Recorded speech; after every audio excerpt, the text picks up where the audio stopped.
Where the hell am I? Navigation. Knowing where you are and where you're going. Why is it important?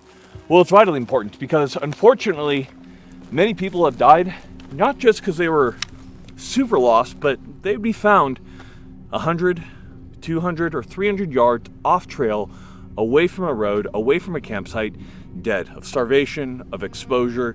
Knowing how to navigate in the woods is vitally important. Now, this is a skill that has been known for a very long time. However, in today's modern world, we've forgotten how to do a lot of these very important skills. Today, we're going to be talking about how to get from point A to point B, how to know where you are, and some various travel techniques as you are traveling over difficult terrain. Now, why should you listen to me? Well, my name is Michael Jones. I served in the military for a long time in special warfare within the Air Force. I served first as a SEER specialist, a survival, evasion, resistance, and escape specialist, where I taught navigation for 6 years. In my career right after that, I was a TAC-P within Air Force Special Warfare. And again, not only would I lead men, but I also had to teach navigation even more. This isn't something that I understand at some smaller level. Rather, this is something that I've both become an expert in and that I've taught for a very long time. From children all the way to your highest special operations guys, I have done it all when it comes to teaching navigation. And we're going to teach you a lot of those very vital skills today. So make sure you don't go anywhere. This content is free, which is pretty dang cool because there's a lot of good information in here. So give a big thank you to our sponsors. We have Primary Arms, of course, amazing optics. We just love them. You cannot, of course, forget Henry Repeating Arms. If you wanted a classic American rifle and you just want to be American as possible and just love a little bit of heritage, check them out. Mantis for dry fire to make yourself an even better shooter. And of course, our ammunition is always sponsored for by AEC, which we do have a little bit in here right now. But in any case, a big thank you to them for keeping this content free. Now, let's go talk about navigation. As you can see, we're out here in the wilderness right now, and it can be easy at times. Here where we are, there's lots of little ATV trails, little hiking trails, but of course, depending on what country you're in, or just wherever you are, it's easy to get lost because it's trees and hills. Now, in other areas like North Carolina, other more flat states, not blessed like Idaho, you might even have some very flat terrain where it's very hard to terrain associate, find a mountain that can give you a reference point. So it's even more important to be good at navigation. Now, before we get into knowing where we are, we of course have to understand what the hell are we looking at on a map. So let's go ahead and break out a map. Let's talk about it. Let's give you a rundown and we can figure out where we are right now. Okay guys, we're gonna do a little bit of our map work right here. So I actually have the printable map, just on a link right below in the description. So go and check it out, print it out, or just have it on your screen as a quick reference. And we'll break out that very map right now. Now, there is a lot to talk about. Obviously, we can have a lot of our maps electronically nowadays, whether it's ATAC, CivTac, whatever it might be. It's nice to have all those maps preloaded on a phone or something. But unfortunately, power is power, and you might run out of battery at some point. So having a printed map, in my opinion, is going to be very important. So we're going to take a look at a couple different printed maps. We're going to be primarily going off of the MGRS system, which stands for the Military Grid Reference System. So let's go set our map down. Let's start talking about what we're looking at here. Let's get into it. Well, guys, I think you've learned something already from the short time of this video, and that's if you're not fit, you're going to die, guys. This terrain is brutal, and your fitness level will directly correlate to your ability to survive a variety of situations. Whether you're lost and you need to get your family out, whether your daughter broke her leg and you're so far out that you can't get cell service, so suddenly you find yourself having to hoof all the way back into cell service, your physical fitness level matters, not just for yourself, but for your posterity, for your wife, for your children, for your family. So please take care of yourselves, guys. That's why we're constantly pushing fitness in our fitness program. Obviously, I've gotten very fit since breaking my neck and going through rehab. A large part of that is thanks to Tom. Tom has helped me get an awesome workout program for a combat athlete and just made something amazing. So we're now offering that to you guys. It doesn't cost that much, guys. It's about $40 a month or $35 a month. So for the 3 months, it runs 100 total. Highly recommended. We're constantly running giveaways. We're doing competitions for body composition. You get pasted up on Grand Thumb. For our #1 winner after 2 of these, you're gonna come out for a video. So go and actually try it. You're not really investing a whole lot of money for a whole lot of return, and for a little bit more, we'll also give you a meal plan. it's easy. You can swap out whatever you want. So go and check him out, guys. Tom's also the coolest guy in the world, isn't he, Sawyer? Oh, dude, Tom rocks. I love Tom. Tom's is cool. You might also know him as Tom Magnum from the AK-74U video, just as a quick note. So get out there, links right below, scan the barcode right here, whatever you want, guys. Get fit. Also, as a quick note, obviously I took TRT and HGH as well. Not glossing over that. I also shattered my neck. First things first is gonna be, for your maps, I always recommend some type of protector for the map. In the past, I've used a map case, which is like a clear plastic case to protect the delicate maps, or what I usually do is I laminate them. Now, there's a couple different ways to laminate them. I just use this in a lamination machine. We'd actually have one in our military office when I was still active duty. But you can also just take clear packing tape and use that to seal your map as well. I've seen every different number of things used. So let's go ahead and let's set these guys down. I also have a larger scale map right here so we can see an even better detail. But typically you're gonna have about a medium scale map is what you're gonna be working with. So when we're talking about the MGRS system, the first thing that we need to understand is what it is. So maps are not perfect. You have a spherical earth. Sorry guys, it's spherical. You have a spherical earth and then you're trying to make a flat map. So understand there's going to be some amount of distortion between grid lines as you're looking at a map. So what they did is the military wanted to make this as simple as possible. Imagine your simple Joe Blow. The guy has been, the guy's barely operating here. You have to make it so Joe Blow can understand a map. So they took the earth, they flattened it out, they cut off the top and the bottom sections. Those are the polar sections, which we don't really reference that much. I have navigated up at the pole. That's for a whole nother conversation. We then have a nice little flat piece of earth. They take a grid, they overlay a grid over the entire thing, and every time you hit a grid point, the grid gets smaller and smaller. The more digits you add, the more accurate it gets, and that's gonna make a lot more sense as we talk about it. But suffice to say that this makes it very easy to find your exact point. So first thing we're gonna be looking at is, of course, the UTM zone that we're actually in. Where we're at in Idaho, it would be 11T. So we can see that right here on the map as we pop up the graphic. From there, you're gonna get grid zone designators are to get you even smaller and smaller. And what's really nice is it's just an even set of numbers. So for example, so we're in 11 Tango and getting even smaller, then you have different lettered boxes. So we're in November Juliet. And then from there, you get into your numbered boxes. So when we come down to our map right here, a couple things that we need to look at are going to be both where we are. It tells us right here in the marginal information of the map. This is going to be really important. It's going to let us know all that really juicy detail. Lets us know our UTM zone that we're in, 11 Tango. And also lets us know this really weird thing called WIGS 84. So what that stands for is the type of map that they're using to navigate off of. So you have to understand that a lot of people have surveyed the Earth. Through there's a lot of different ways to overlay a picture of the Earth onto a sphere. They're all going to be different. This is going to be important to make sure, especially when we're talking about GPS, that you have the correct map that was used. Now, you typically see either NAD 27, NAD 27, or WIGS 84. Most of the military maps use WIGS 84. Just double check it on your GPS to make sure if this isn't a conversation about GPS, but you should understand how important it is.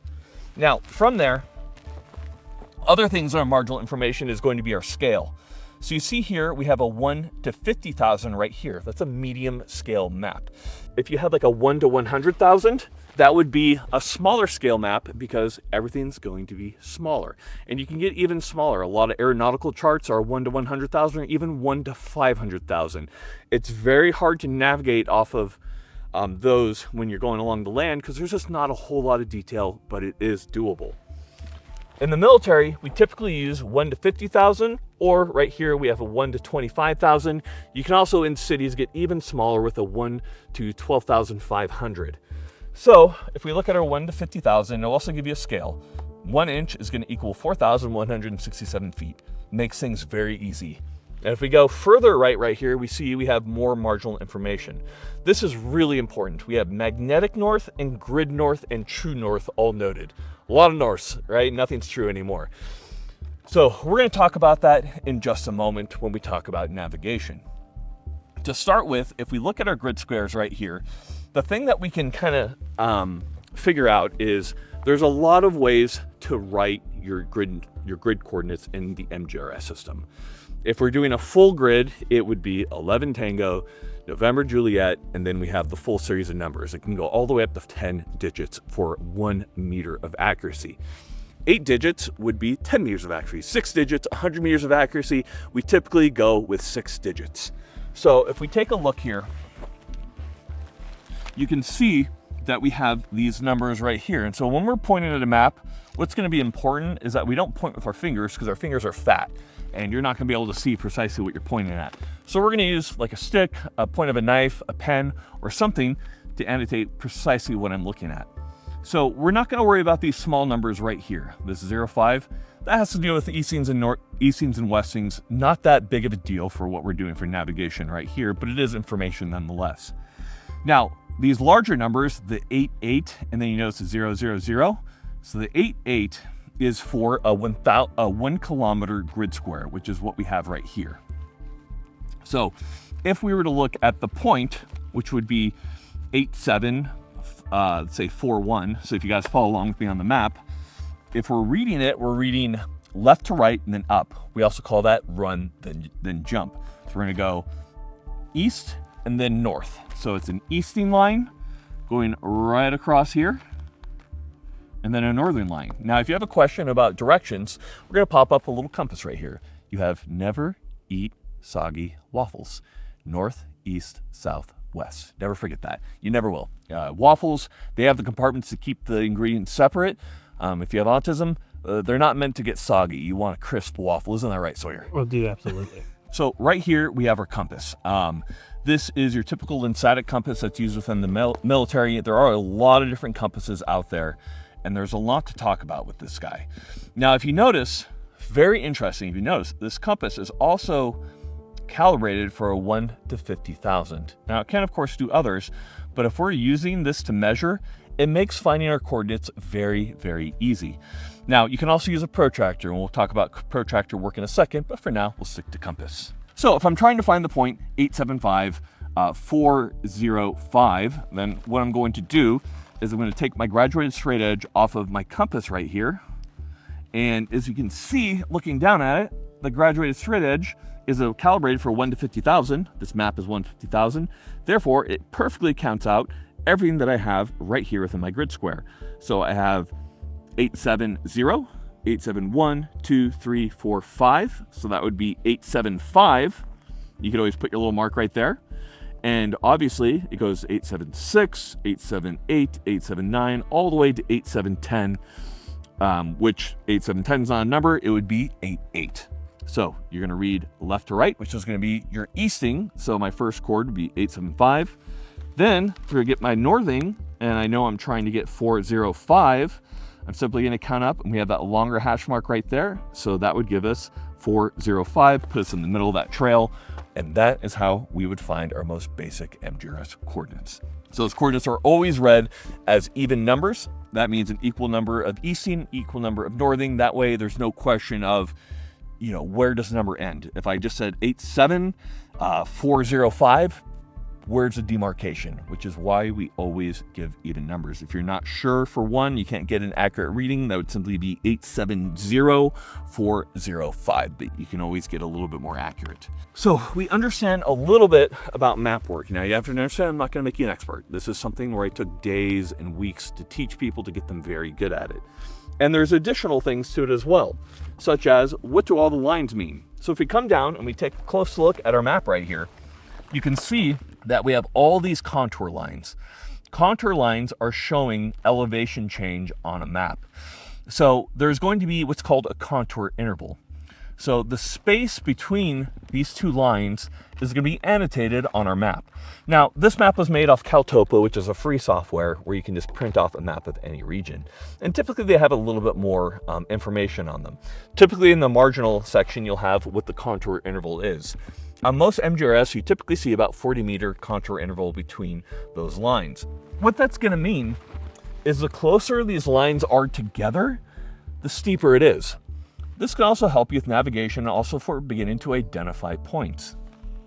So we can see a lot of these close squiggly lines, they come up to a point, You can see it's a little circle right there. You begin to understand what you're looking at. If we were to look at this 3D and come at it at an angle, we could see that this corresponds to a significant elevation change up to a peak.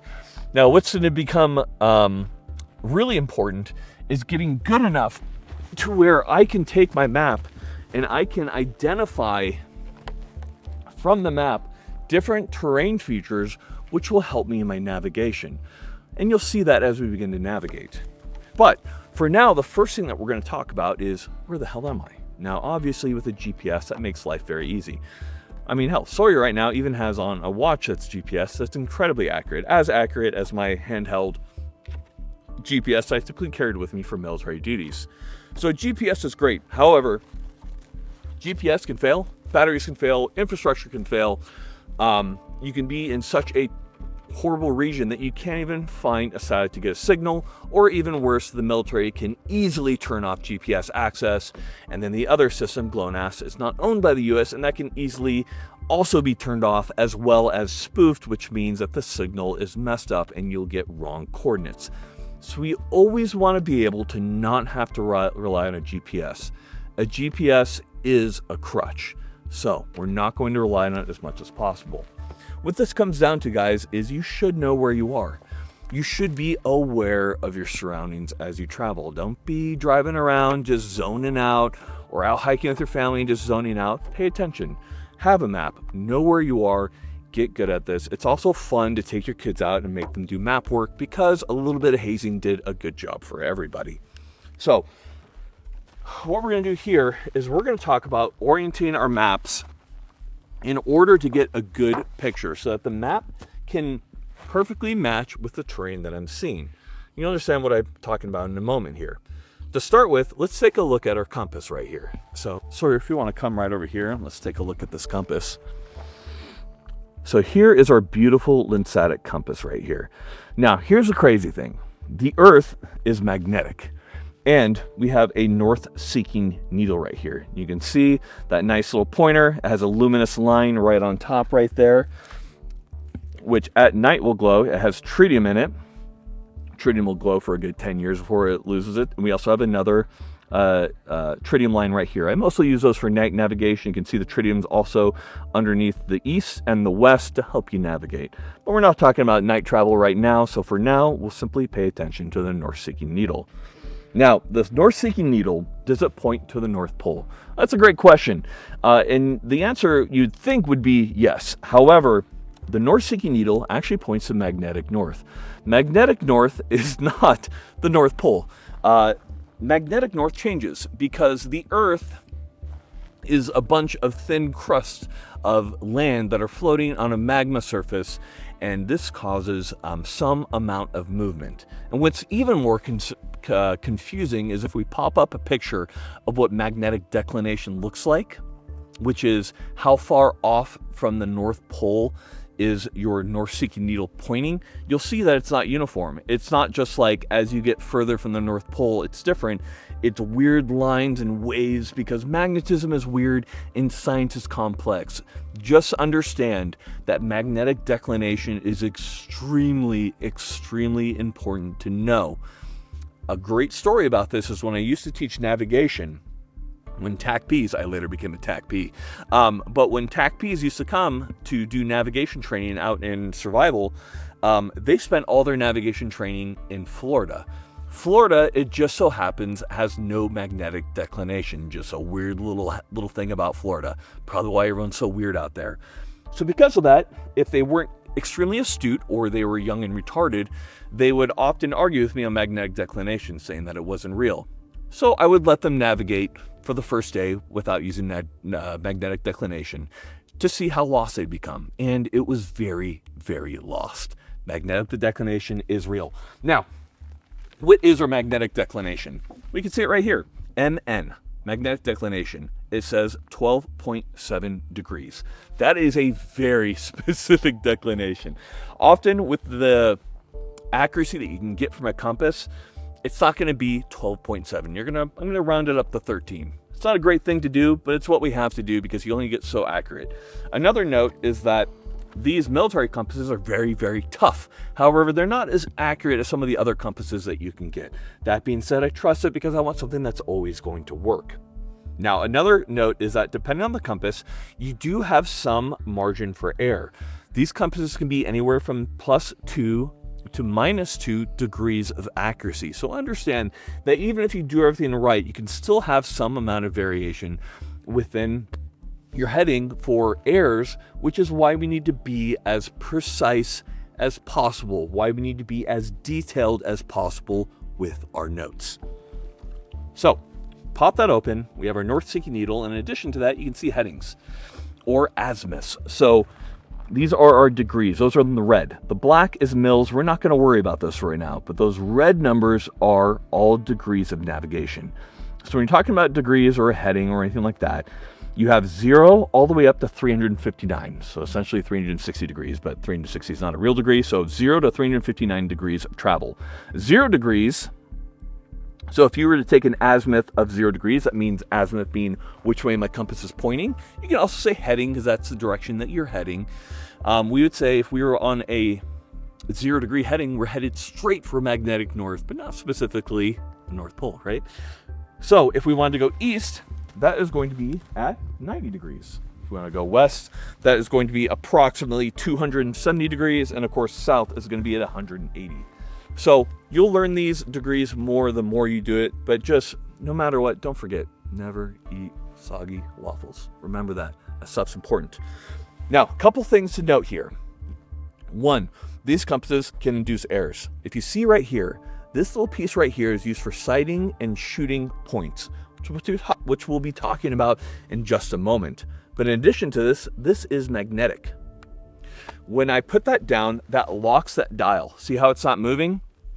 There's nothing that pisses me off more than watching you guys not lock this down and sit here with your compass doing weird shit.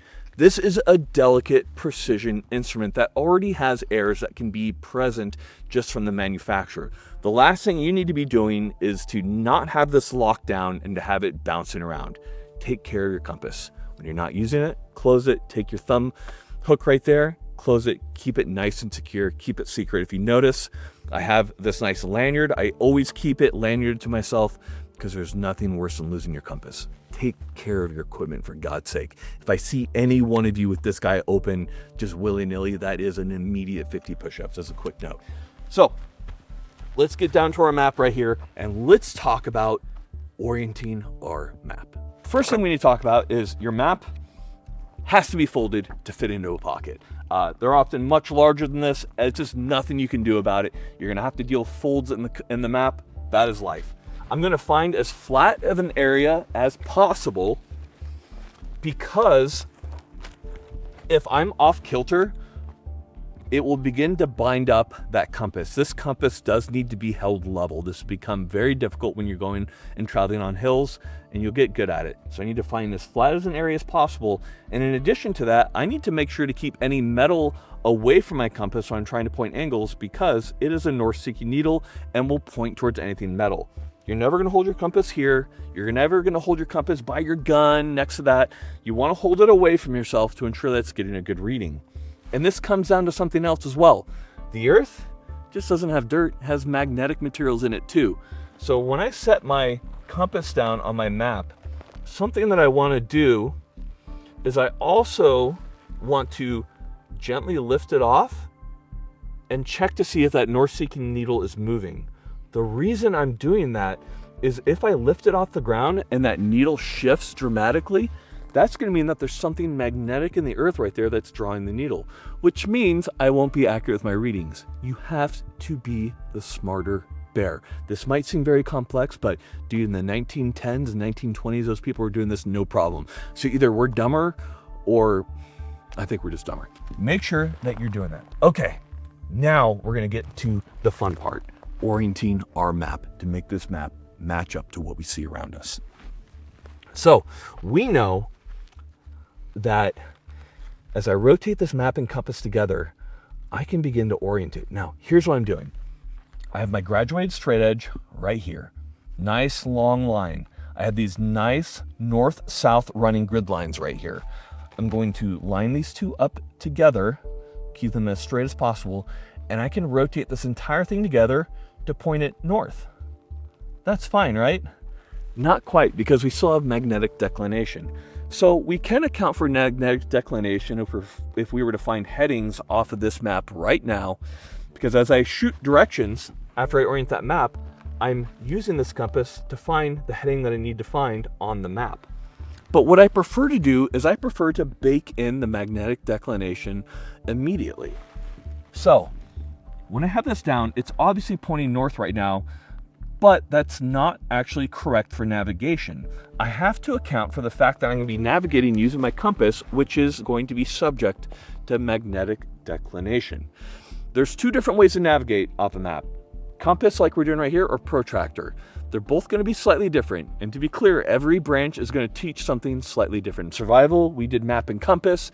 In TAC-P is primarily protractor map work with adding the math in after. For now, we're going to do it how we teach all survivors, which is a simpler method. So I'm going to account for magnetic declination. As you can see right here in my marginal information, it says that a magnetic declination is 12.7 degrees east. If you notice, from north, that magnetic declination, which is that half arrow, is off eastward. That means that we need to subtract it. The easiest way to remember this is going to be the moniker east is least, which is true, sorry for all the East Coasters, and west is best. So if my magnetic declination is to the east is least, which means subtract the heading. If my magnetic declination is to the west is best, add it. So we'll do both right now. So assuming it's 13 degrees or 12.7 to the east, I need to, from 0 degrees, minus that. So what is 13 minus 360? Sawyer, can you do that off the top of your head? 13 minus 360, that is 347. All right, so we're gonna rotate it over to 347. So I'm gonna rotate while making sure that I'm on that north-south grid line, rotate my entire compass, and I'm looking straight down onto that dial to make sure I'm as accurate as possible. Rotate it to that 347. Perfect, and I got it. At this point, I can navigate and find points off of this map right here, but more importantly, what I have right here is this map is now oriented. That means whatever direction I see something on the map is a direction I can look up with my head.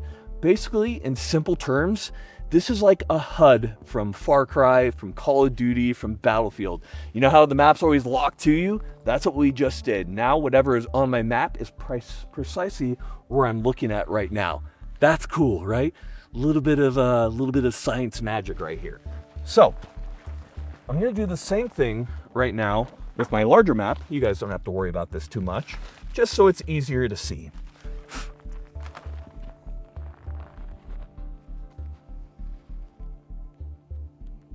Okay, 347. So let's look around right here. Now, in this particular area, at the creek I'm in right here outside of Boise, I can see that I have a lot of peaks around me. And I also have a main creek that runs through this map. Now, I know from walking up here with Sawyer as we're looking around that I saw a fairly substantial creek. I also know that this is the area that I'm gonna be in. So from my basic travel and the fact that I also came up this hill right here to get a nice view before we kind of were like, oh, where are we? I know I'm on top of a hill and I know I'm right near a creek. So let's begin to take a look at the terrain around us and do what's called a little bit of terrain association. So I see let's see here, to my east, I see a hill. That hill looks a little bit taller than me. Would you say it's a little bit taller than me, Sawyer? Yes, sir. Now, it can get a little dicey when I'm looking at a hill to know if it's taller than me, because let's look off at that one right over there. Do you think that one's taller than me? Yeah, the left peak, yes. Right peak, It's hard to tell, right? questionable. So here's what we're gonna do. We're gonna use the rifle technique. It's gonna look a little racist. So all I'm gonna do is I'm gonna put my hand straight out and sight down my hand like a rifle. I'm gonna hold it level. And when I'm looking down it, I can see that that peak looks to be above my hand. It's a very simple technique, but it works fairly well. If I look at that guy, sight it down, if I come up to it, oh man, yeah, I'm raising way up to look at that. So I can say that both those peaks are probably higher than where I'm at. This begins to help me put together a picture of where I'm at right now. And don't feel scared to move around a little bit. So if I have some trees blocking my view right here, take a step out and let's look at these beautiful hills. If I look down, I could see that this goes straight down to, I can see a road that's running about roughly northeast, and I can see a dry creek bed down there as well. These are all great things to help me. Past it, I can see it rises right back up, so it looks like it comes down to a little valley. Let's take a look at the map and see if that begins to match up with what we're seeing. So I see, here's the creek, right? And then across that creek, I see fairly prominent peaks directly north as well as northeast of me. And I see to the east that there's several prominent peaks. Now I can see that there's a bifurcation right here of this creek. Do you guys see that? That little blue line? I can see across that. Now, I don't see a creek or a divot low enough to match with what would be right here, if that makes sense. Let's come over, take a look at this. This is just coming down to a saddle, essentially. What a saddle is it's a low area between two peaks. If they're larger peaks, you might even call it like a mountain pass. That's cool. I can see the radio tower off on that bar peak just glinting in the sunlight. Yep, there it is. How neat is that? Majestic. But coming back to where we are right here, that's not low enough to have that creek running through it. And also, if I look down, you can come with me, Sawyer. I don't see a creek running through that. I see part of the mountain trail. So I'm beginning to put together a picture here of where I am right now.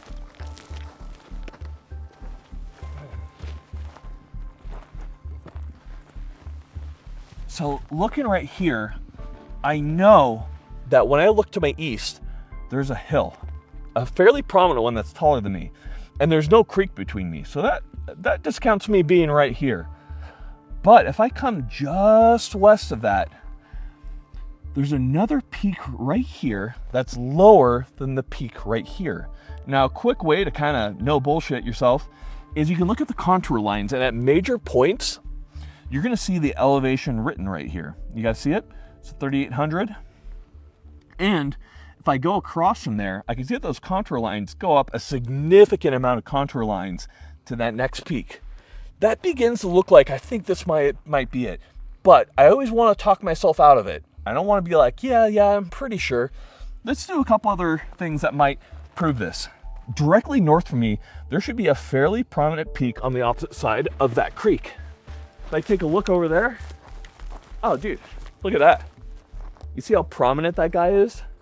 That seems to match up with what I'm seeing so far. Now, let's look off to our west and let's see if that matches up, because if I'm correct, we should have a peak with a trail running along about halfway up it, and then I should have a more prominent peak just a little bit further. So taking a look, oh, and look at that. If I look across, dips down into that gulch down there, comes back up, I see that hill, and then I can also see the trails annotated on the side of the mountain. If I look, man, that matches right up. So I'm pretty sure I'm gonna be somewhere about right here. At this point, we could break out our GPS and we could figure that out. Another really cool way to figure this out is gonna be triangulation. This is so much fun, guys. I love this stuff. Okay, so with triangulation, I have 3 points that I know. I know that peak is right across from me. I know that peak, and I know that peak right there. Get this, if I shoot a azimuth to each of those peaks, and from those peaks, trace that azimuth, those should all intersect and triangulate my point. Simplest thing to do. You can do this off many things. You can do it off bends in the road. You can do it off power lines, buildings that you see on the map. There's tons of different ways. So let's go ahead and do that. So I'll show you how to shoot a point right now. I'm gonna fold this little guy just like this. Fold it up, use that little thumb piece right there. This gives me a nice little iron sight. See that little divot right there? And I have a sighting wire straight through there. So I'm gonna look through that at that point. Now here's the big thing. Is it's easy when you're looking up to want to look up, but if I do that, it's going to lock that bezel. It's going to lock that free floating dial right there. So I'll make sure that I'm looking above, that I as accurate as I can, and then through this magnifying glass, I don't know if you can see that. Are you able to look through that magnifying glass? Not clearly, but kind of. When you look through that magnifying glass as you're shooting your point, if you just flick your eye down, it will give you a very precise reading because it actually magnifies that heading. I love these compasses. So if I look at that, I have a heading or an azimuth of 101 degrees. So let's go ahead and let's see if this starts working. So I'm going to take out one of my map markers right here and let's give it a shot. Now, obviously, guys, we've talked about this. There is something bad about marking up your maps in a combat situation. Right now, we're just talking about navigation. We'll talk about combat navigation later. But for now, we're just trying to keep our family safe. Old Sawyer here, he's getting cold. He needs to use a potty, can't do it outside. We need to get home, like ASAP. Sawyer's like, what the fuck, dude? Okay, so come down to right here. I just shot my point at that peak right there. And this map is already oriented. I'm going to open up that dial. I'm going to match from that point, get that exact heading, and then I'm going to trace a line right there. Okay, I did my first one.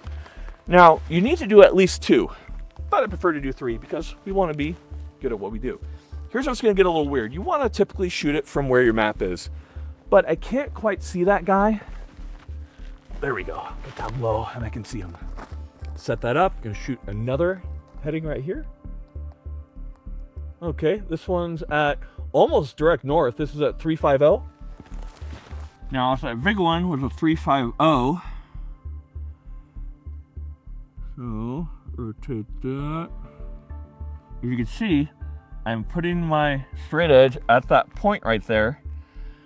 And then from there, I'm rotating that dial until I get that heading, tracing. Okay, so far, we have those 2. You can see they intersect. If I did a third one, I get even more accurate. But this is all pointing to precisely where I thought it was.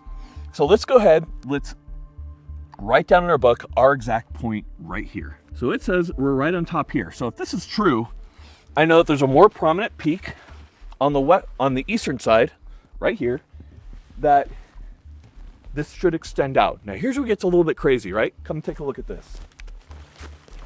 The map says that this is prominent and kind of gently slopes down, but it doesn't have that little hill right there. So what the hell is that hill? This is where it gets interesting with maps. You see a lizard? I always have to get Mr. Lizard, don't I? Oh, he's heading north. Good evader. You probably learned from the last video. So here's what's cool, is contour lines. What is the distance between contour lines? 40 meters. This is what we call a 39-foot wonder, which is if the height of a specific terrain feature falls below the threshold of what's needed to make another contour line, well then it's not there. So this falls within that. That is less than 40 meters. So although there's a dip here that's not specifically annotated in my map, that still matches up. This is where it gets difficult with map work. There's a little bit of variation. You might hit trails that aren't on the map because they've been built since. You might hit trails that just were never annotated or surveyed. It gets a little weird at times. And that's where you need to be the smarter bear. So let's continue from there. So if we were to find our exact position right here, I can simply, on the larger map right here, find it very easily. Let's find it on the 150. Most of you guys are going to end up being on a 1 to 50,000. So here we are right here. Boom, my point should be right here. So my point right here, we're going to read left to right, right? We're going to read west to east. We are at 8-6 something. So 8-6, and now we're going to find that next number. So we have 0, 1, 2, 3, 4, 5, 6. So I am at 8-6-6. Now let's get our northing. And we're at 4-1 something. 410, 411, 412, 413, 414, 415, but it's still a little bit past that. So we're at 416. Now, if I have 3 and 3, total of 6, that would give us 100 meters of accuracy. That's generally good enough to navigate. That means that point falls within a 100-meter box. And the more digits we add on to this, the more accurate it gets. But as you can see, with the size of the map that we have right now, getting more than 6 digits, a little bit difficult, and typically not something that we use. The standard that we set for ourselves is going to be at least a 6-digit point. We have our point. We are at 866,416. I know where I am. Now the question is, where do I need to head? Well, we really wanted to check out on the other side of the gulch. So I think what the first thing that we should do is we're going to find a good identifiable point at the midway surface. So what I mean by that is we're going to get down off of here, and we want to go to some point that's very identifiable so that we can shoot our next point from there. So if I'm looking at my map right here, I can see that there's a lot of cool, very well-developed roads and trails. And in fact, I can see them from right here.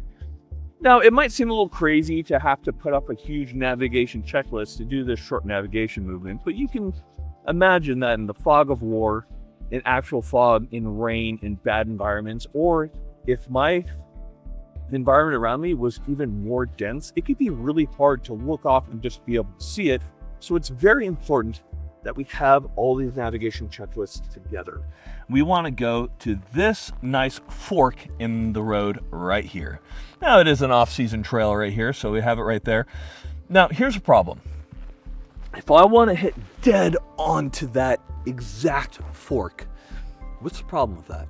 Well, we know that the compass has plus or minus how much? 2 degrees of accuracy. In addition to that, I'm fairly autistic human, which is actually good for navigation, but I'm also human. I can make errors when I'm shooting my heading off the map. So all these small compounding errors can end up being plus or minus 5, maybe even 6 degrees of accuracy. Why does this matter? So, easiest way is to explain with math. Stick with me. I used to teach this to Army kids, so if they can learn it, you can learn it. So, 1 single degree off. So let's say your compass is you do everything right, everything's perfect, but your compass is a single degree off because of mechanical error.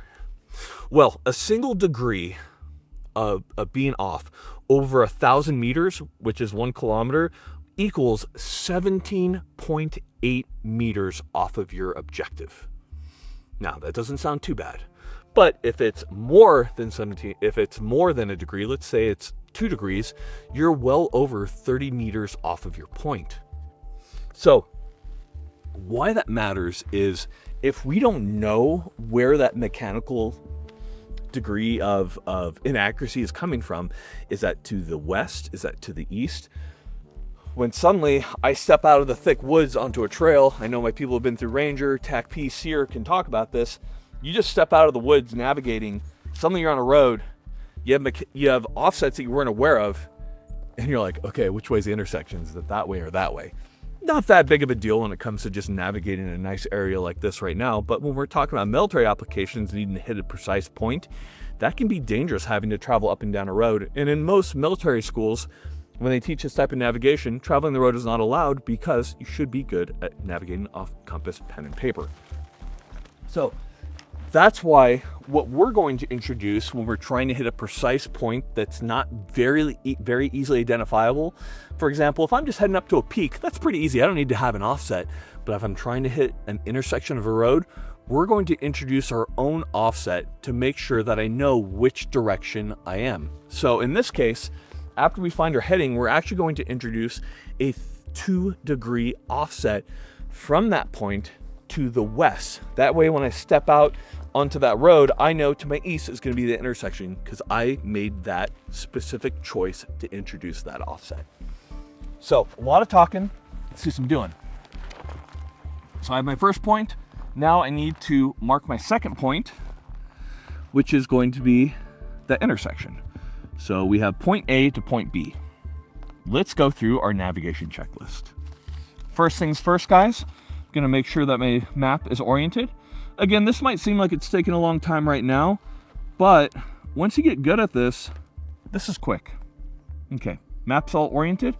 Now all I'm gonna do, because I already have my magnetic declination baked in, because we already oriented it, all I'm going to do is I'm going to take my compass, going to put the graduated straight edge between those 2 points, and I'm simply going to read the heading that is pointing, not where the north arrow is pointing, but you can see that stationary line is going to give me the heading I actually need to navigate off of.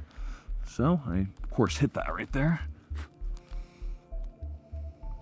So looking at those two, looking directly down onto this, it looks like 3-0, so that would be a heading or an azimuth of 3034 degrees. So we have our little navigation checklist right here. Go ahead and rip this guy out for you so it's easy to see. We'll annotate this. We'll say point A to point B. First thing we're going to write down is going to be our heading. Which direction do I need to head? And that is going to be a 034 degree heading because we already have our map oriented. So I already know that. Now, what I like to do from here, guys, is I like to lift my compass up, set it down, and recheck my heading. Just because I'm still at a 033, just a degree off. If I really want to be crazy, I can do it a third time. It doesn't really matter. I like to measure twice, just to make sure measure twice, travel once, always important. Now, from there, we need to determine our distance. This is very easy because we have our graduated straight edge. Obviously, this is for a 1 to 50,000. There are a couple different ways to do this. You can use a graduated straight edge, or if you don't have a compass that has a graduated straight edge, in the marginal information of your map right here, it also will give you distance. So this is in miles, this is in kilometers. So that's 1 kilometer, 2, 3, 4. Now, right here, you can see it's annotated in 100-meter increments. So you can actually take the lanyard off your compass and measure using that. So that is another option. But for today, we're simply going to use the graduated straight edge off of our compass. And when I'm doing that, each little tick mark is going to be 100 meters. So I could see, simply by doing this, that I'm at a 500-meter travel. 500 meters. So we have that. Next thing we need to determine is going to be paces. How many paces is that going to take me? This comes down to you. As you travel more, as you walk around more, you're going to get better at it, you're going to get worse at it. But the heavier your pack, generally the more paces it takes. A good rule of thumb is that you need to get out into the woods, find a good 100-meter stretch, and walk. Count every left footstep to figure out how many paces 100 meters takes you, and you can determine from there. Now, out in very thick, very difficult terrain, we typically do a 1-to-1. For every 1 meter, 1 pace. So for now, we'll say 500 meters, 500 paces. I know personally that I tend to be about 60 to 70 paces per 100 meters. But for now, we'll stick with that. So 500 meters, 500 paces. Okay, next thing we need to look at is going to be terrain evaluation, known as TE. This is going to begin to build our warm fuzzies. So if I took a look at this map right here, as I travel, there's going to be different terrain features that I could possibly identify to make sure that I know that I'm on the right heading. So I know that when I begin to travel from point A to point B, then I'm immediately going to be going downhill for about the first 250 meters. So I say 250 meters downhill slope, and it's going to be oriented northeast. No slope, northeast. Then I can also annotate beyond that any terrain features I might cross. So I know that about, let's see here, at 300 meters, I will cross a dry creek bed. 300 meters, dry creek. Or if the creek's running, a wet creek. And then finally, it looks like from there,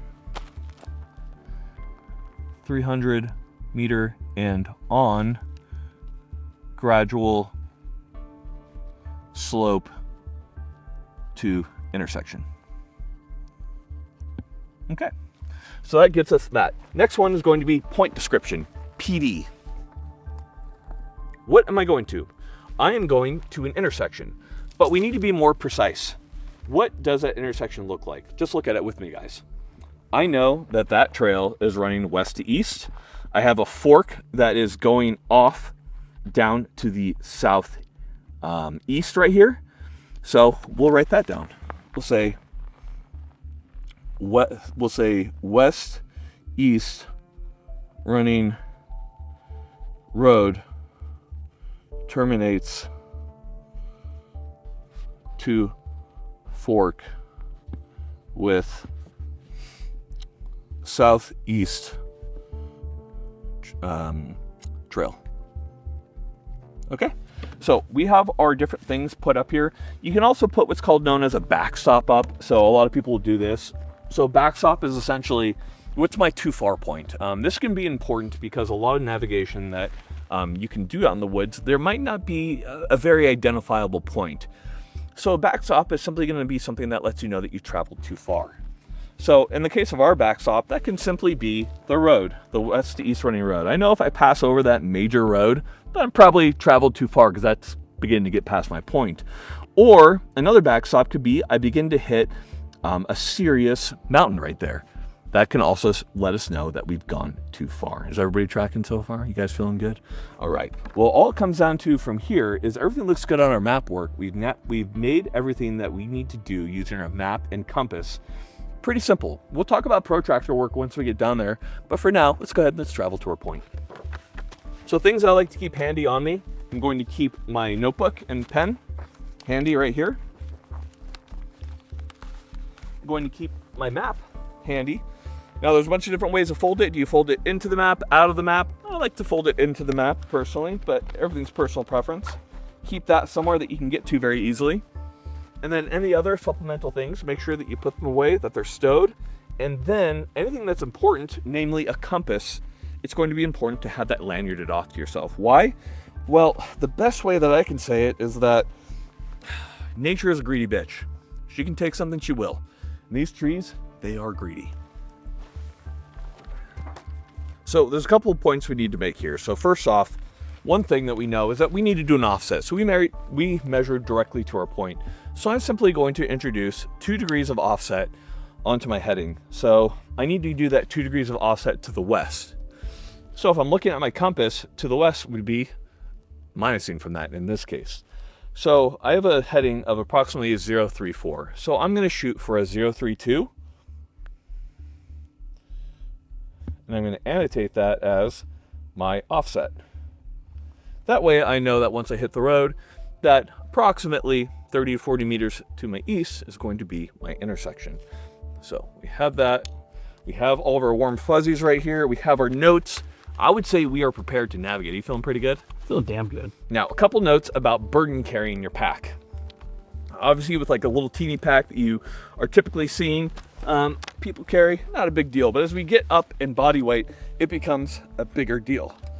So obviously, getting your pack nice and high, getting your kidney pads up and high on your hips so that your hips are carrying the burden can really help. And from here, so much of that weight is on my hips that I can actually loosen up my pack straps a little bit to give my shoulders a break from time to time. And you can go between those two. In addition to that, I can also use my chest strap right here, tighten that up in order to put more of the pressure onto my shoulders versus my hips. Usually I start in some hybrid fashion, and as I get really tired, I go between the two. If you notice when I'm resting right here, my gun's either resting on my foot, that way I'm keeping it partially off the dirt, or it's going to be on my pack, or it's going to be slung or carried in some way. This is a typical thing. Never let your gun be more than an arm's length away from you. Otherwise it gets snatched and then they tape a bunch of 40-pound weights to it and life just sucks. So we know where we're heading and we're actually going to be going downhill. So when I'm going downhill, what I actually do is I lower my pack a little bit. think of it like downhill mountain biking. When you're going downhill mountain biking, Sawyer, do you lower your seat just a teeny bit? Oh, dude, get that shit out of my way. I don't want it. It's the same way. The higher we have the pack, the more unbalanced you are, but the easier it is to carry the burden. Lower the pack sits, well, you're a little more stable, you're a little bit closer to the ground, just like a Mercedes. Fun fact, my sister actually flipped a Mercedes, and when I went to the car accident scene, the cop was just like, he's like an LA cop, he's like, she flipped a Mercedes. I think about that a lot. So first things first, I'm gonna go ahead and take out my compass. If you notice, it's lanyarded off. How long should your lanyard be? Long enough to be able to work with it. So let's go ahead and sling this guy up, and let's shoot our first heading. We're going for a 032. Wait for that compass to settle. All right, so I'm holding at a 032 right here. Now, here's where it becomes a little bit difficult. I don't want to just walk like I'm a 13-year-old Boy Scout with my compass out like this. It's idiotic, doesn't work for combat, doesn't really work for anything. That's a very untrained individual. Do not do that. What we want to do is we want to find our heading, the 032. Once I find that, I'm going to pick the furthest, most identifiable object, and I'm going to be like, okay, I'm going to walk to that in order to stay on my path. Now, right now, it's a little thick right here, so my first point that I'm going to be shooting to is not going to be too far. It's simply going to be to this tree right here, and I'm going to get in front of it, and then I'm going to get a better point to shoot for. So, again, identifiable points. Pick your point, compass away, and let's go. Now, as we're going downhill, we're shifting our hips left and right. As we're coming down, you're not just gonna walk down like this. That's crazy. Shift your weight. Side hill it coming down. It's gonna hurt your little delicate heels. But the cool thing about the human body is you will get used to it, and you will get calluses eventually. Okay, now look at this. Now we have a much, much better view in order to navigate. So let me pop my compass back out, and let's shoot to our next point. I'm not holding that compass right near me. Let's see what happens if I hold it. Yeah, come take a look at that. So we have my north-seeking needle. As I begin to get close, see how it deflects it? That's crazy. Oh yeah. So it seeks whatever is magnetic. And I'll tell you what, magnetic field of the earth, pretty strong. However, big old hunkin' piece of rifle metal, a little bit stronger. So keep that compass away. So funny enough, right now it's just shooting me right to those trees that I really can't see past. So I'm simply going to navigate down to these trees, get in front of them, and then I'm going to shoot another point. So I nav that tree literally right in front of me, and literally right in front of that one, just that big green tree right there.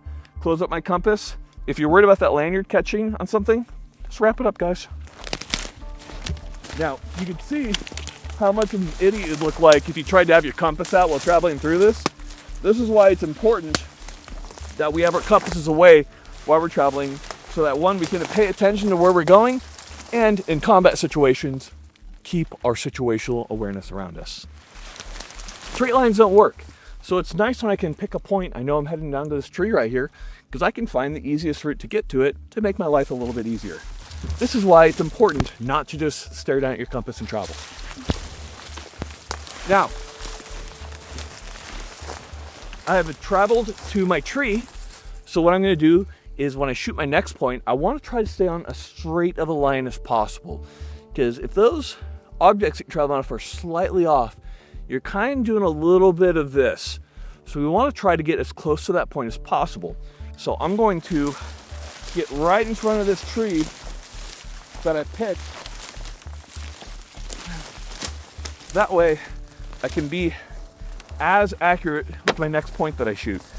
And look at this, I can actually see my point from here. So if I look down there, go ahead and point.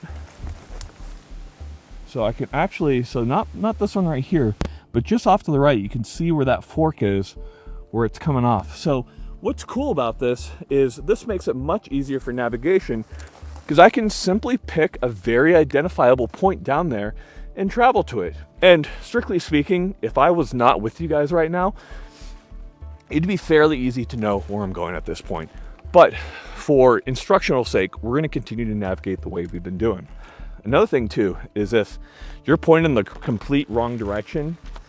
And when you lock your compass down, you typically lock it down the heading you're traveling. So if you open that and that whole thing spins like that, you're gonna be like, where the hell am I? I've clearly been traveling the wrong direction. Okay, doing that 032. Oh, look at that. So actually at this point, I'm gonna shoot an exact azimuth. If you come over here, so I'm gonna walk you in here, so you see that first fork off to the left? That's not our point right there, but to the right of that, approximately 50 meters, we see that group of very tall, very green trees. You're right on it. That's it. That's gonna be my point I'm heading to, because if I shoot my angle right here, that is directly on my heading right there. So I'm simply gonna pick those very identifiable trees, and that almost gets me my point. So this makes navigation very simple in certain ways. Now, if we were to get here, or if we were in the desert, say, me and Sawyer traveling through the desert and there's no trees to navigate off of, there's nothing, it's just straight nothing. Well, what I can do is I can actually have Sawyer go ahead of me. So I'll simply have him shoot an azimuth about 100 meters or 200 meters, as far as I can see him, but still communicate with him. Once he gets there, I'll take my compass out, I'll shoot that heading that I need, a 032, and I'll direct him. I'm like, Sawyer, go right, go right, go right, until he's dead on. And then I'll close my compass and I'll navigate right to him, and we'll just keep leapfrogging each other. That also works. Kind of cool, right? So go ahead and put our compass away. We have everything locked up. Feeling good. We're just out here walking in the woods. Hard day at work, right, Sawyer? Oh, yeah. Yeah, real bummer. Keep going. Now, as I'm traveling too, I want to make sure I'm keeping eyes on that point, because as you shift elevation and angle, it might look a little bit different, which is why we try to pick something that's very identifiable. Okay, now let's pick a quick hypothetical. Let's say I were traveling not specifically downhill, but I was actually going this direction. So if I'm walking what's called sidehilling, this sucks, first off. But two, humans have a tendency to want to walk downhill because we're lazy, and that's good. We should be lazy. We should conserve energy as much as possible.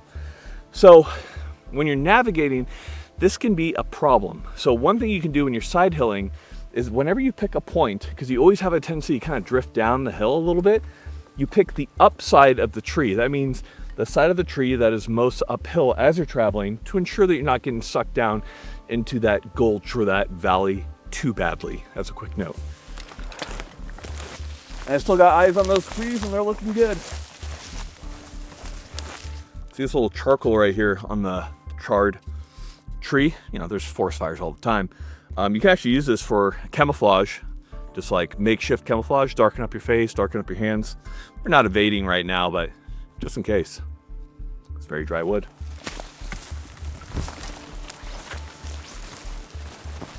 Now, there are clearly much easier ways down from here. I could see more gentler slopes. I could see fingers coming off the mountain.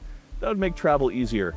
For now, we're not going to do that, but it should be noted that as you become a better navigator, and once you have a point that's so easily identifiable, it's very much so encouraged to find those easy routes of travel, especially in non-combat scenarios.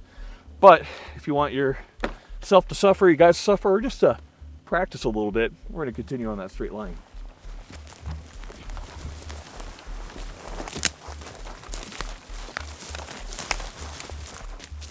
All right, guys, see a little bit of side hill right here. I don't want to get sucked in, so once again, as I'm traveling, I'm going to be staying to the upside of those trees. You'll see what I mean right here. Is that first tree? Rather than being on the downhill slope side of it, I'm going to be on the uphill slope side of it. This is just to make sure I'm not getting pulled down into this. All right, boys, almost there. So, obviously, we haven't traveled on quite a straight path, but we say mostly there, but simply because we picked a very identifiable point. We'll continue doing more navigation after this so you can see different ways. This isn't cheating. If you can find that far point and mark it, do it, guys. Make your life easier. You don't have to be going every 50 meters point to point. If you can find a point 500 meters away, do it. That's going to keep you on an even straighter route. Now, in addition, as I'm traveling, I'm also keeping a pace count. So every time my left foot strikes the ground, I've been counting. This is something you get very good at the more you do it. So I'd highly encourage you to do it. The best way to do it is with your buddy, both of you do pace counts and then quiz each other. Be like, hey, what's the pace count? What's the pace count? When I was going through training, this was a good way to get smoked. Like, hey, what's the pace count right now? They've been tracking it, and you're like, 4 to a 4, and they're like, drop, and then you do push-ups. Make sure you have that pace count. It's a good way of knowing the distance that you've traveled. Our pace count right now is 285. That puts us right en route with hitting this, which is about 350 paces to these trees right here. Now, as far as tracking your pace count, I like to use ranger beads. So rather than counting up to 200, you can simply use these to annotate every 100 meters. So every 100 paces, take one, that's 100. Then I count to 100 again, that's 200. And I'm about to hit 300 paces. So once I hit that from 285, I'm at 289 right now. Then we'll bring down this, all right? 90, 99, 100, approximately 300. Now we can also check the other map to make sure that we're making the appropriate amount of distance by timing out where we are. I'm not gonna worry about that too much right now, but if you know you're on a straight line, you can simply shoot a point to a known position in order to get your triangulation. So in this case, you'd only need to do one intersecting line. That works as well. Let's continue. Name what this tree is. Well, don't name it, actually, the proper name. The name is Q. All right, now here's an interesting note. We're going towards a creek bed, as you know. So as we go towards water, it's always important to collect water as we can. We're okay for now, and that's not the point of today's video.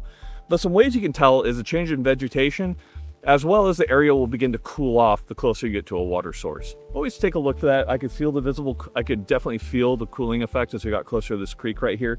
You can see the trees have visibly turned from what we saw higher up to what we're seeing right now.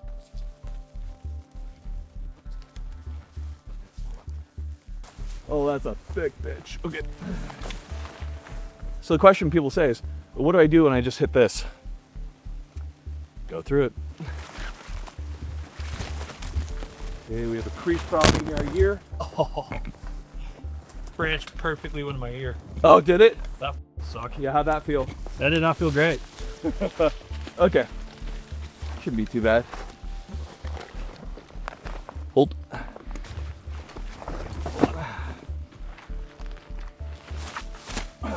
Toss you the rifle.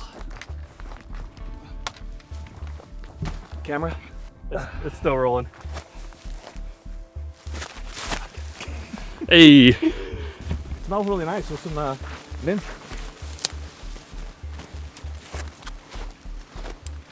Now, as you can see, these trees do look a lot different now that we're level with them. But as you can see, they are quite prominent.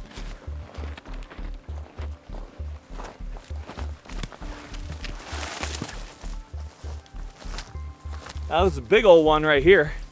So we traveled a good distance. And if there's any question of, am I actually on the right heading? I can also do a back azimuth. So a back azimuth is going to be the reverse of what my azimuth was. So if I'm looking at my point I just came from, so if you want to come right up to me, Sawyer, let's turn around and take a look at the top of that peak right there. So we came from the very tippity top of that.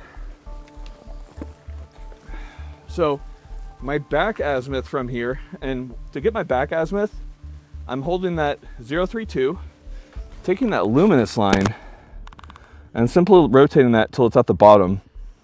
So the exact opposite of that is going to be at the, let's see, 211 heading.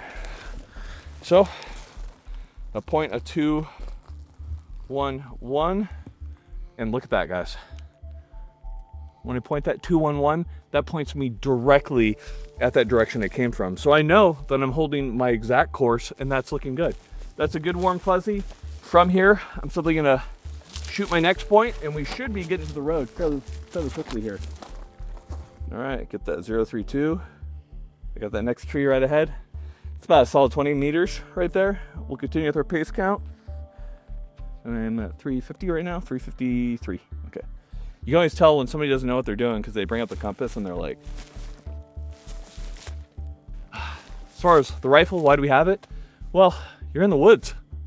Why would you not have a rifle? This isn't really for critters. I could scare off a bear, but you know what? I'm more scared of humans than I am bears. But I wouldn't choose like a bear over a man. I'd rather hang out with a dude. Girls are crazy. You think, would you ever wrestle a bear? With a death wish, yeah. Yeah. Not like a black bear, not like a grizzly, like a black bear. I'd wrestle a black bear. The only thing that scares me about those things are the claws. You know, yeah, but my buddy actually choked one out. That's sick. Yeah, right? So, we just hit this fairly major road right here. So let's take a look at what we got. My pace count is a little bit lower than what I expect, but I also know that my true pace count is about 60 to 70. So I'm a little bit short. I've accounted for that. So this should match up roughly. So taking a look right here, after across that creek bed, which we just did, we should be hitting the main road, which means that my fork should be just east based on our offset of 2 degrees. So let's see if we're correct. Let's go about 40 or so meters to our east. Let's see if we hit it.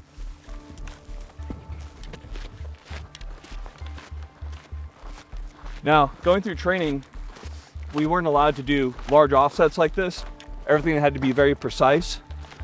But nonetheless, in various navigation techniques, this definitely holds true and is a good technique. Just understand that in a combat scenario, you definitely don't want to be just, what's the word for it? Willy-nilly traveling on a road. All right. This doesn't quite match up with what I'm seeing, so let's take a look here. We might have a trail that's not marked. We'll take a quick look here. Bring this up just a second here. There we go. So, good learning point right here. Let's come over here so you guys can take a look. So this comes down to phantom trails or false trails. So we hit 2 major trails way down here. There's our point right there, guys. You can see the bifurcation. And let's take a look at what we saw a little bit earlier. Our offset was perfect. And if you notice, right here, we have a fairly well-developed road right down there, about the same level of maintenance as we see right here. However, this one was not marked on the map. This happens often, which is why it's important to do a quick gut check to make sure that you're truly on the right trail. Once we took it to where the intersection should have been, about 30 meters down the road, we didn't see anything. So retracing our steps back, walked about another 20 meters and hit the main road. So let's do a gut check. Let's figure out if we're truly at our point right here. Okay, so when we talked about our point description, we knew that we had a bifurcating trail with one traveling southeast. We had a less established trail that was traveling off north, and we knew that immediately we had an immediate uptick towards that large hill that we use for triangulation. So this seems to match up, but we can also do a warm fuzzy gut check. Let's see if that matches the same direction. Yeah, look at that. Going off southeast. This one pointing off north. So you guys pull up your maps along with me. Let's take a quick look here. Let's make sure everything's matching up. Just like Dora the Explorer, we're gonna pop out our handy dandy map right here. There's our bifurcated trail running off to the southeast, and you can see no marked trail right under this, but nonetheless there was there. We have our slope coming right off from here. We have our other trail road running west to east. This is it, guys. Now, that point should be at the following location. That should be at 870-420. Very handy for us, a very easy point to identify. So what we can actually do right here is we can pop open our GPS. Now, this isn't me advocating for GPS, but for your sake, let's see if we're at the right point. Sir, you want to take a quick look at your watch? Yep. All right, we are at 869. Mm-hmm. And then 420 is this. Perfect. So look at that, guys. So there's always going to be a little bit of variation. 869 puts us right there. And we're just off that bifurcation. And then 420. That's perfect. We're dead on. So we hit our point dead on. That feels pretty good, guys. As you can see, navigation's really not all that too difficult. So now that we've kind of done the map and compass work, let's do a little bit of protractor work. Let's travel to another point, and then we'll kind of wrap it up, guys. I think protractor work is probably some of the easiest map work to do, simply because it can kind of be done on the fly. So I'll show you what I mean by that. Let's get some water set up. Let's get into protractor work. So setting our pack down, setting the rifle down, let's do a little bit of this protractor work. So where we're gonna head next is gonna be up to this top of this hill right over here. Doesn't seem too far, and it seems like it'd be easy to make, but again, the thicker the vegetation, the more difficult it could be. So we always wanna use all of our principles. And again, baby steps, guys. We're teaching you very basic principles right here. So what we're gonna be using here is gonna be the protractor. The protractor is great. Now, there's a little bit of math involved, but it's quite simple. Because when you take your reading using a protractor, you're getting grid coordinates or grid headings, and that need to be translated into magnetic headings. So let's talk about that. Now, first things first, we of course need to orient ourselves. So we're gonna do a quick and dirty orientation, which is one of my favorite ways to do it. I'm gonna take out my compass, I'm gonna hold my map flap, I'm gonna hold my compass flat so that it freely spins, get it away from my body, and I'm actually going to orient the map right here, just as I am. So bring it to a 3, 4, 7. Okay. Now I can begin to terrain associate, and I can see that I'm looking at this. Grab a little knife right here. French knife as a wine opener because French. All right. If you want to come over here, we'll take a quick look. Here's our point, which is right there. We're right at this little outside bend right here, which puts us right there. So there we are. We want to head to that peak right over there. Now, an easy way to do this is to look at the terrain, look at what I'm seeing. And in addition to that, what I can do is I can shoot my point using my compass and do that as like quick little warm fuzzy here. Okay, that has a 4-6 heading. Then from my point on the map, guys, I'm going to get that heading that I just shot. Okay. 046, about right there, which shoots us right onto this guy, right here, into this little guy. That looks about right to me. And then if I go to the west of that, I see that other peak that's just a little bit further back. This is all matching up. So if you want to take a look at that guy right there, we have our peak, and then we go to the left, we have that further peak that's elongated off, that's north, but it's elongated off to the east. So if I take a look here, I see that peak elongates off to the east. That's matching up with what I'm seeing. So we're gonna go ahead and shoot for that point right here. So we're gonna use our protractor. And with our protractor, you actually don't have to orient the map or anything. All you're gonna do is break that protractor. You guys are gonna hate me for this one. Okay, so here's my protractor right here. And of course my string came out. Very professional of you, Mike. So I have my protractor right here. So all I need to do with this is, if I know what point I'm shooting to, we've already pointed that out, I can simply get my protractor down, put the center on my point, and then I can use the string in order to get my heading. So I'm gonna point it right to that guy. And as you can see right here, we have our headings right here. So you can see we have, now there's a lot here. We have mills, we have other methods of navigation. We're not gonna pay attention to those. We're gonna pay attention to those black middle numbers right here that start at 360/0 and go 5, 10, 15, 20. So those are our headings right there. So I'm gonna take that string from our point. So here's our peak right here, nice and prominent. So if I'm shooting that from our point B, we'll call this point C, then we get a 0.052, which would be 0.42 minus 2, so 0.404. Okay, so what I'm doing here is I got my heading as 0.42, excuse me, a 0.52. So we need to, of course, convert that from grid to magnetic for navigation off of our compass. So let's do our good old navigation checklist right here. Step into the shade. So next up, we'll be doing point B to point C. Now we can of course also get our exact grid chords for that. And with the protractor, it is super fucking easy. So we are shooting for this guy right here. So it already has the grids measured out for you.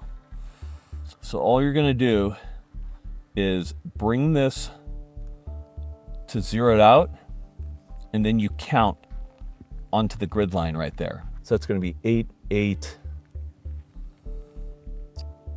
1, and then that will be 4, 3, 1. All right. And we can also measure, because it also has measurements, obviously. So from our point right here to the location we're heading to, a little over a kilometer. For our first 1K right here. And from there, we have 1.4 kilometers. So we have a heading, first off, and we'll do distance.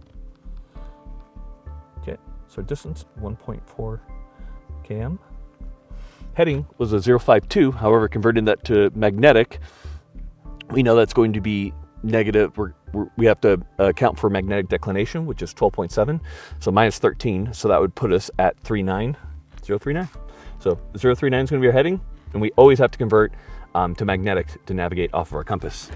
Okay, you can of course travel with just that. I think that's a lazy way to do it. Next thing we're going to do is paces. So we're going to do 1,400 paces for 1.4 kilometers or 1,400 meters. Next up is going to be our what? We're going to have our terrain evaluation. So for terrain evaluation, we're simply going to look at those warm fuzzies and find out what is along our route right here. So as we're traveling up to that point right here, about the first 100 meters, I'm going to cross a trail. And that's going to be north-south running. 100 meters north-south trail. Okay. Now, as I'm continuing to travel, we have that slope that we're going to be traveling up, and then we're going to again cross a trail at approximately 900 meters. 900 meters trail, and we'll say northeast trail because it's slightly curved off to the northeast.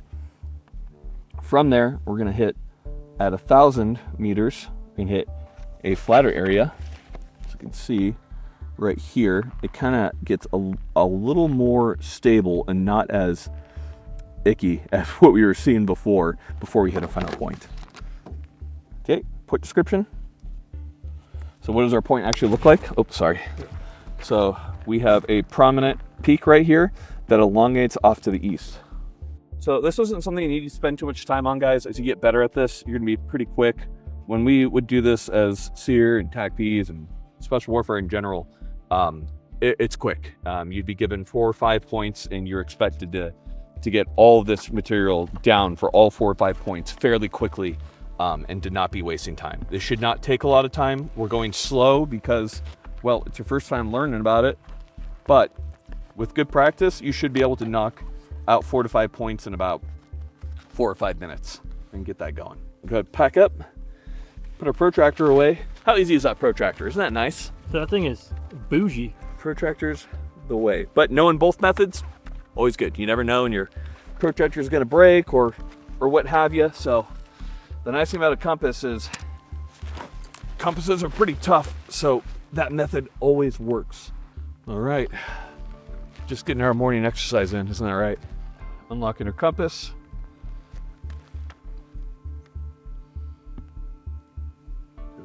Okay, let's go. Gotta put that first point, it's just that little tree right there.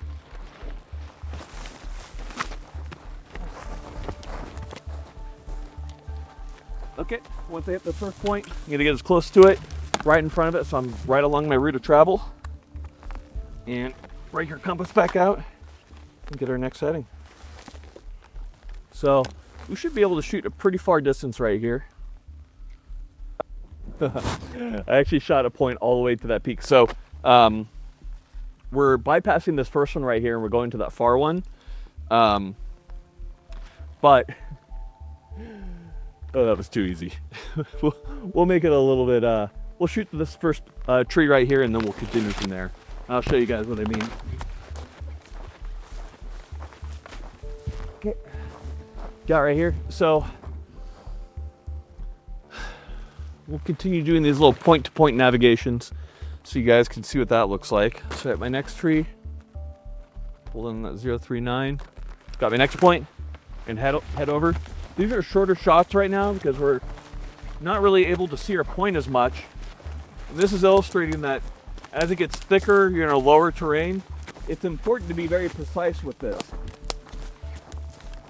Because the less precise we are, the more variation we're gonna get in terms of being able to hit our point accurately. It's nice that we're just hitting a hilltop. That makes life a little bit easier, but even still. Okay, next tree.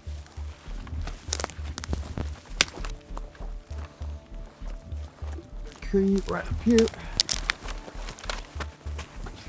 So rather than hitting straight uphill, traversing is a way to go. You kind of creating your own little path where you're kind of switch back in as you come up, make your life a little bit easier.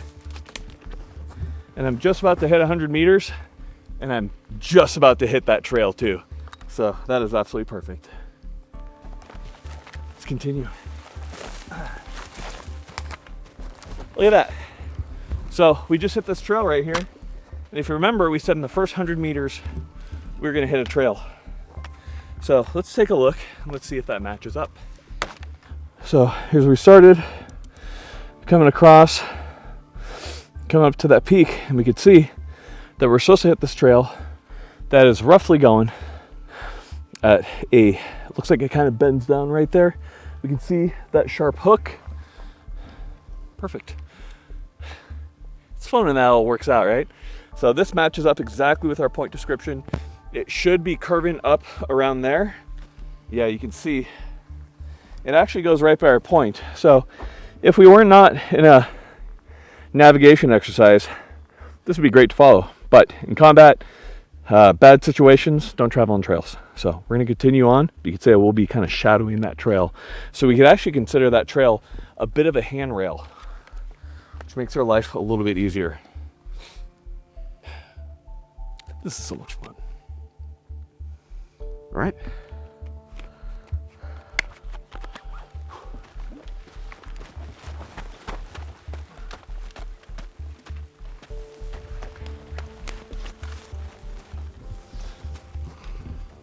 I can start to see my point more clearly right off there.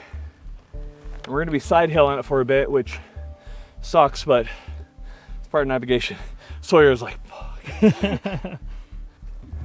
Okay, we'll continue. And one thing to look at too, guys, is if you see that large dead tree right there, that'd be something that'd be like a great point to shoot for if it was on your heading. Very identifiable, easy to see. In our case, it's not on our heading. It's just a little bit more east, but still a good talking point. Okay. So side hilling is what we were just talking about. So remember, try not to get sucked down into that. Be the more athletically adept male, and resist the urge to fall down into those gullies and stuff. We need to stay on our heading.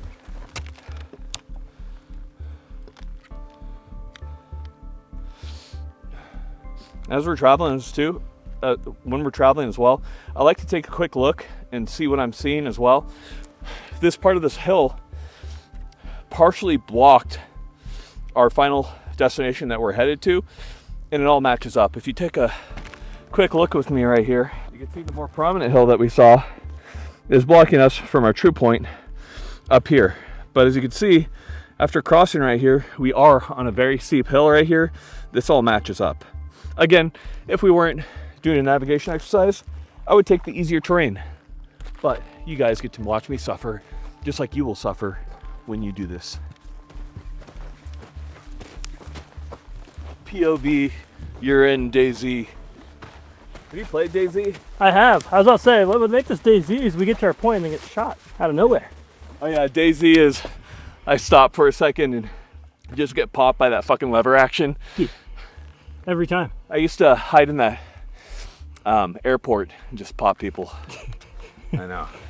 I'm sorry. Guys, that's that guy right there. I'm sorry. Okay. So we're starting to gain some elevation. First off, let's take a moment to appreciate how beautiful it is out here. But we're actually in Chicago, right? This is Chicago, so if you want to move anywhere, move to Chicago. Idaho's full. Okay. All right, take a look. See right over there? So that's our hill we're headed for. And you can see there's actually a few really good identifiable trees. So what do you guys remember me telling you?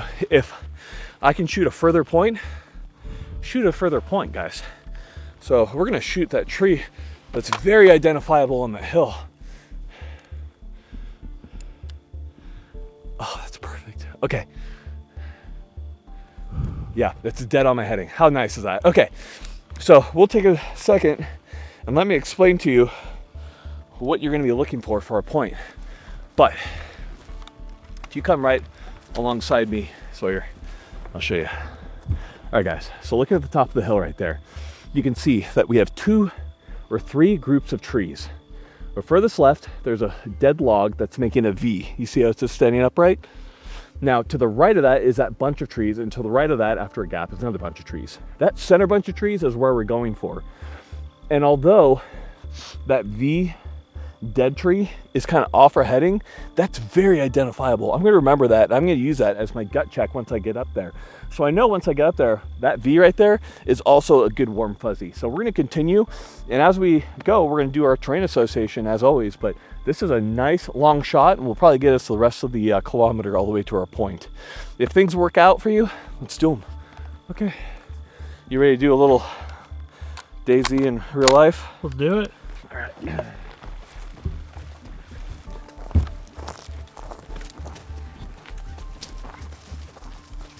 Okay guys, we're gonna take a quick break right here, grab some water, pull up that map for me, and let's take a quick look and see if we're on our route right now.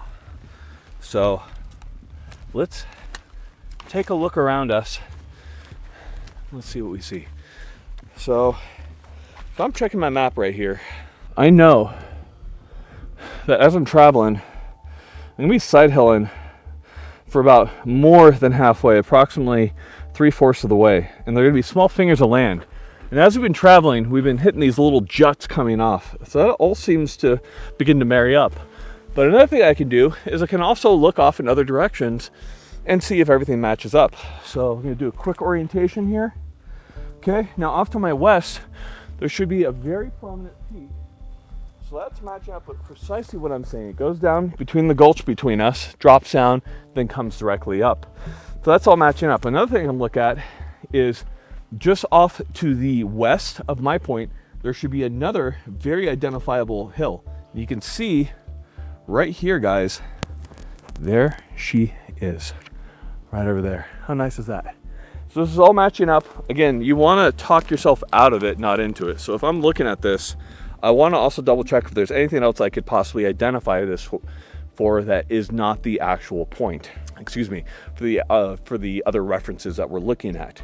So again, don't be gullible. Question Mother Nature, because again, she will steal from you and she will lie to you, but she's gorgeous. Okay, let's continue.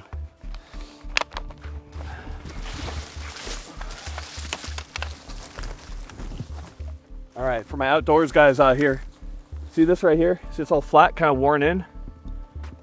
It's not for people, that's animals. Rabbit, deer. This looks like a smaller trail from rodents or something. I see a lot of holes around here. So I'm guessing we have rock chucks, squirrels using this little trail. Oftentimes, if you're following these to lower elevations and you're seeing these all start to converge, they typically head towards water, as a quick note. So right here, guys, I'm also cinched up my pack on my hips. I have my chest strap on. I'm in that nice hybrid mode, but most of my weight's on my hips right now. And that's good, that's gonna save your life. Switch that as necessary. You see this right here, guys? See this little finger? See this little finger of land kind of coming down right here? So you can actually associate that with the terrain feature. So come in right here. See these little fingers jutting out? They're typically much easier to travel up and down. So these are corresponding to these right here. You have what you might call the gulches or the valleys between them, and then the fingers of land coming off. And that corresponds directly to these raised portions, to these gulch portions. Just as a quick note for that terrain association. Right. Well, you look at that. See it? See the V? Dead tree? Boom, right on it. All right, straight shot up.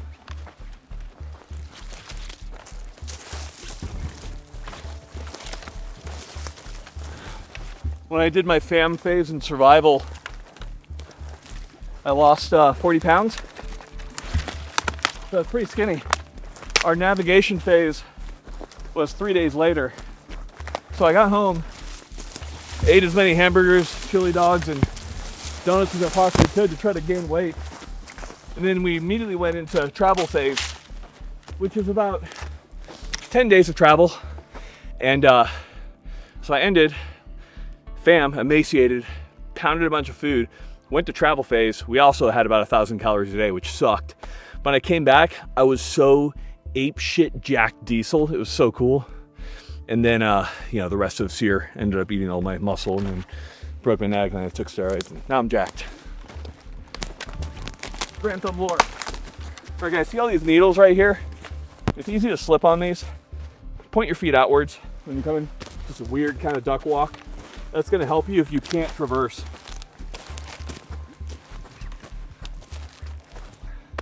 Just about there, boys.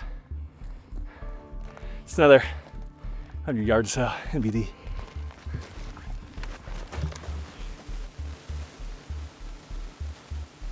Ready for the raptor noise?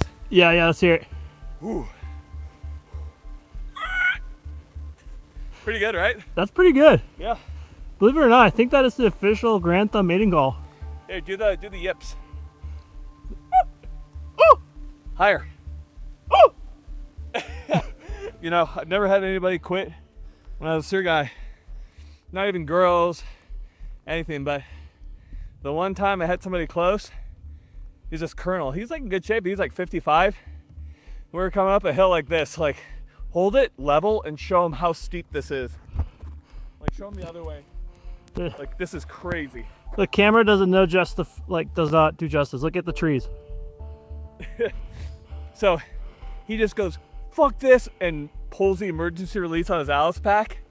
And that bitch, we were like 1,000 meters up, just went tumbling all the way down. He stayed, but I made him run that hill a couple times. Don't do that. A little bit of positive mental attitude, isn't that right, Sawyer? Oh, yeah. The peace tree right there on a Japanese schoolgirl. Okay, this is our branch right here. They're headed for this little bunch of trees. Top's right up there. So there's only way to get to the top, Sawyer.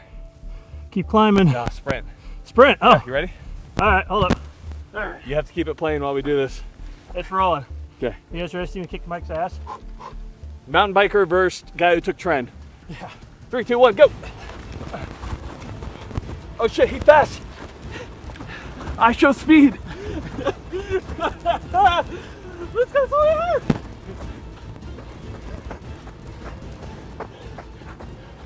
How's the weather down there, Mike? Crushed it.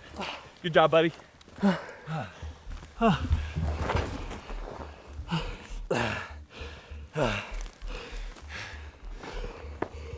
Heart rate's at 170. I feel 140. I mean, I feel 40 years old. Me too. All right, let's see if we're at our point. All right, guys, we made it to our point. We sat down, got some water. It's cool. I mean, just take a look around. Like this is what's the reward for climbing a hill? It's just like breathtaking views and just the sense of accomplishment. We're gassed, but it's gorgeous, guys. Navigation is super fun. I hope you guys will take some time to go out to the woods and try it yourself.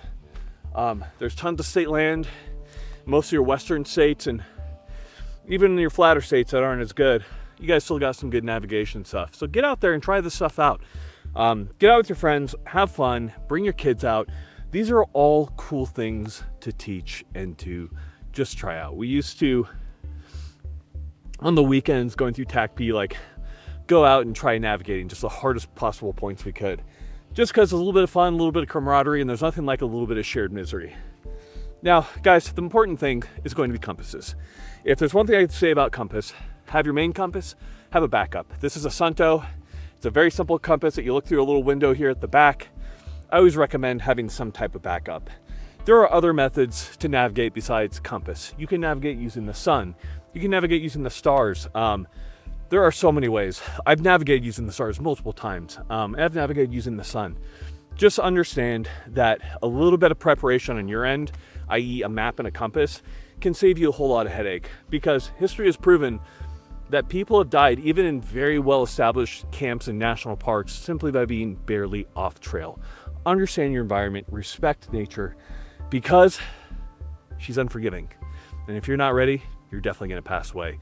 And of course, if you're not fit, you're gonna die, like we always say, guys. Get out here, practice. Thank you so much for watching, guys. This was a basic primer on navigation.